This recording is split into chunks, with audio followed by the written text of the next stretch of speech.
बाद बार पार्वती जी ने फिर कह दिया प्रभु इस बार ऐसा कोई घर दिलाओ। तो भगवान ने फिर एक बार सोने का महल दिया था।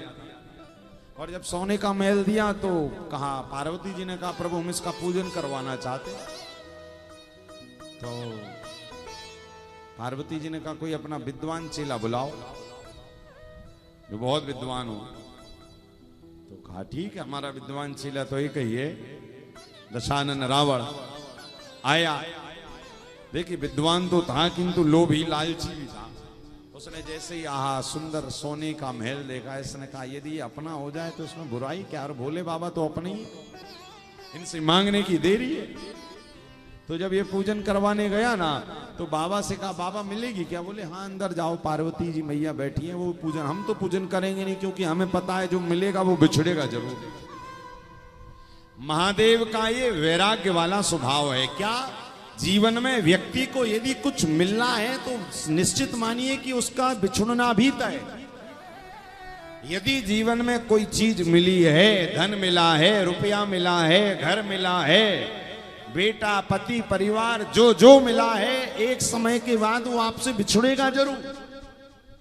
और जब वो बिछुड़ जाएगा तब आप अकेले आए थे अकेले ही बचोगे। ये भगवान शिव स्वभाव से मानो हमें बता रहे हैं भैया अकेला आया था अकेला ही जाएगा। किसके लिए रोना, किसके लिए गाना, किसके लिए कमाना। भगवान देवादिदेव महादेव पार्वती से कहते हे देवी, अपने जीवन काल में जो व्यक्ति परमार्थ कर लेता है ना बस वही उसके साथ जाता है, वही धर्म उसके साथ जाता है। बाकी कितने कमा लो हीरे और मोती, किंतु कफन में जेब नहीं होती। बोलो होती है? जीते जी तो खूब लोग जेब बनवाते हैं। क्या चोर जेब, पैंट के अंदर भी एक चोर जेब होती है। क्यों? बोले महाराज धन चोरी ना हो पाए। और जब शरीर साथ छोड़ता है तो कहते महाराज तन की गाड़ी तन की नारी मन सब साथ छोड़ देती है, गाड़ी गैरेज में ही खड़ी रह जाती है। शरीर की जो पत्नी है वो कहती है अरे द्वारे ग्रहे, वेद का एक सूत्र है, पत्नी भी दरवाजे तक आती और कहती है अब अकेले यात्रा करने दो। द्वारे ग्रहे, गैरेज की गाड़ी गैरेज में है, जिस पर आप शान दिखाते थे, जिस पर आप रौब दिखाते थे, वो घर तो वहीं रहता है। याद रखिएगा उस घर से हमें एक दिन निकलना पड़ता है कि नहीं? अभी तो कह रहे हो ये घर मेरा है, ये घर तेरा है, किंतु भैया घर किसी का नहीं है। सामान तो 100 बरस का है पर जीव के पल की खबर नहीं। ये तो सौभाग्यशाली हैं हम और आप कि अपने इस जीवन काल में भले 7 दिन के लिए सही कम से कम काशी का हमने व्रत लिया। बहुत बड़ी कृपा है महादेव की, बहुत बड़ी। इसको यदि हम साधारण व्यासपीठ से शब्दों में बयां करें तो कह नहीं पाएंगे कि ये 7 दिन के क्षण हमें पता नहीं कौन से पुण्य के कारण मिले। और मैं तो सदैव कहता हूं भैया कथा कीर्तन भगवान का भजन ये शायद पुण्यों के कारण भी नहीं, ये तो व्यक्ति को केवल और केवल महादेव की कृपा के कारण ही प्राप्त होता। क्योंकि हमारे जीवन काल में कभी कभी व्यक्ति से बुरे काम भी हो जाते हैं, अच्छे तो कम ही होते हैं कलयुग में, क्या बुरे ज्यादा होते हैं। यदि भगवान हमारे कर्मों का हिसाब देखकर हमारे साथ न्याय करने लगे तो शायद भगवान हम पर कभी कृपा ही ना कर पाए।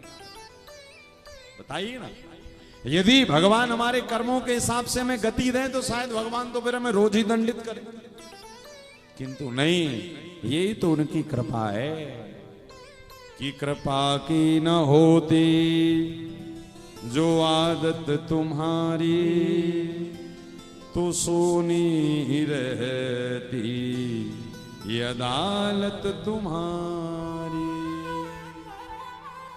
कृपा की ना होती जो आदत तुम्हारी। इसी कारण महादेव को कहा गया है हे कृपा सरोवर हे त्रिपुरारी,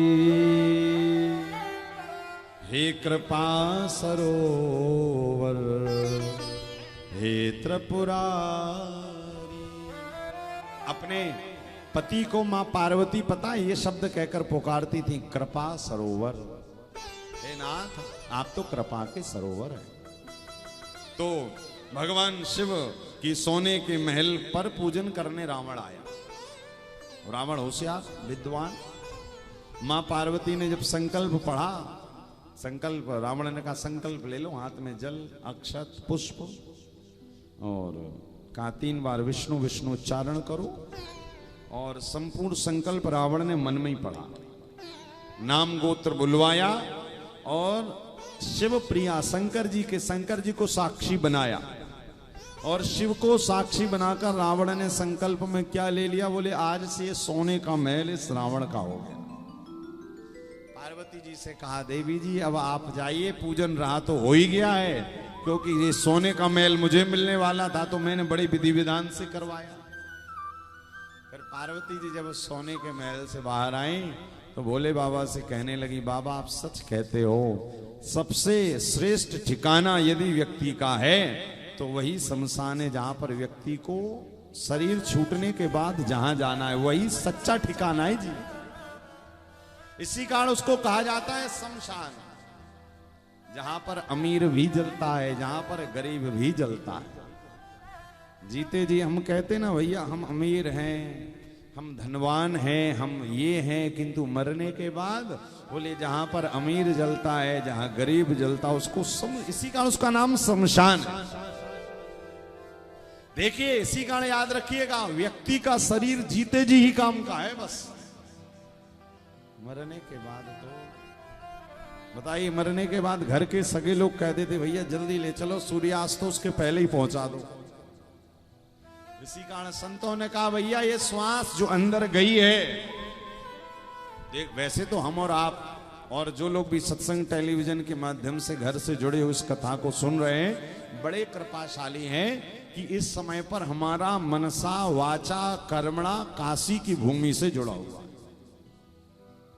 काशी की देखिए, कहते हैं यहां की हवा भी साक्षात बाबा विश्वनाथ है। यहां की जो हवा चल रही ना, यहां की हवा भी साक्षात बाबा विश्वनाथ है। आप जो ऑक्सीजन ले रहे हैं ना, वो ऑक्सीजन भी साक्षात शिव रूप में आपके शरीर में जा रही है। और जब वो हवा बनकर महादेव आपके शरीर में जा रहे हैं तो यहां कहते ना हवा पानी बदलता है लोगों का। तो ये बड़ी कृपा हुई कि हमारा हवा पानी बदला और हमारा हवा पानी अब शिवमय हो गया। क्यों? क्योंकि भैया ये श्वासों का कोई भरोसा नहीं, कब कहां निकल